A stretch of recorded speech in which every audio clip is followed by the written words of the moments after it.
Lillian റോത്ത് ഒരു യഹൂദ വനിതയായിരുന്നു. അമേരിക്കയിലെ പ്രസിദ്ധ സിനിമാ വ്യവസായ കേന്ദ്രമായ ഹോളിവുഡിലെ പ്രശസ്ത നടി. അവൾ വളരെ അസാൻമാർഗിക ജീവിതമാണ് നയിച്ചിരുന്നത്. ഒന്നിനു പുറകെ ഒന്നായി 5 വിവാഹങ്ങൾ അവൾ നടത്തി. അവസാനം ഒരു കത്തോലിക്കനുമായിട്ടാണ് വിവാഹിതയായത്. വിവാഹാനന്തരം മധുവിധം ആഘോഷിക്കുന്നതിനായി അവർ ഓസ്ട്രേലിയയിലെ സിഡ്നിയിലേക്കാണ് പോയത്. 1947 BBC British broadcasting corporation radio നിലയത്തിൽ നിന്ന് ഒരു പ്രക്ഷേപണത്തിൽ ഫാത്തിമ ദർശനങ്ങളെക്കുറിച്ചുള്ള വിവരങ്ങൾ ഉണ്ടായിരുന്നു. റോത്ത് ഇത് കേട്ടിട്ട് അവളുടെ ഭർത്താവിനോട് ഇപ്രകാരം പറഞ്ഞു: എനിക്കൊരു കത്തോലിക്കയാകണം. ഉടനെ ഭർത്താവ് പ്രതിവചിച്ചു: നിന്നെപ്പോലുള്ളവരുടെ സങ്കേതമല്ല കത്തോലിക്ക സഭ.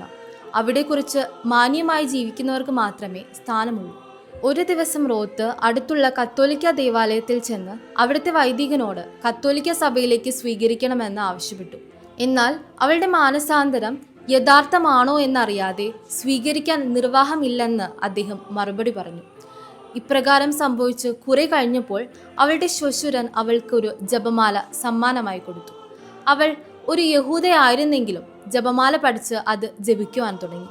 പിന്നീട് മോൺസിഞ്ഞോർ ഫുൾട്ടൺ ജഷീൻ സൈൻ എന്ന മാസികയിൽ അനുദപിക്കുന്ന പാപികളോടും സഭയുമായി ഐക്യപ്പെടാൻ ആഗ്രഹിക്കുന്ന അകത്തോലിക്കരോടും വൈദികർ കരുണാപൂർവ്വം പെരുമാറണമെന്ന് ആവശ്യപ്പെട്ടുകൊണ്ട് എഴുതിയ ഒരു ലേഖനം അവൾ വായിച്ചു.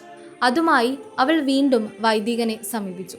അവളുടെ മാനസാന്തരം യഥാർത്ഥത്തിലുള്ളതാണെന്ന് മനസ്സിലാക്കി അദ്ദേഹം അവരെ കത്തോലിക്ക സഭയിലേക്ക് സ്വീകരിച്ചു. പിന്നീട് അവൾ എഴുതിയ ഞാൻ നാളെ കരയും അഥവാ ഐ വിൽ വീപ് ടുമാറോ എന്ന അവരുടെ സ്വയംകൃത ജീവചരിത്രത്തിൽ ഇപ്രകാരം രേഖപ്പെടുത്തിയിരിക്കുന്നു: ലോകത്തിലേക്കും വെച്ച ഏറ്റവും വലിയ കവാടമായ കത്തോലിക്ക സഭയെ തുറക്കുവാൻ ഞാൻ ഉപയോഗിച്ച എൻ്റെ ചെറിയ താക്കോൽ ജപമാലയാണ്. ഇപ്രകാരം എത്രയെത്ര സംഭവങ്ങൾ തിരുസഭാ ചരിത്രങ്ങളിൽ കാണാൻ സാധിക്കും.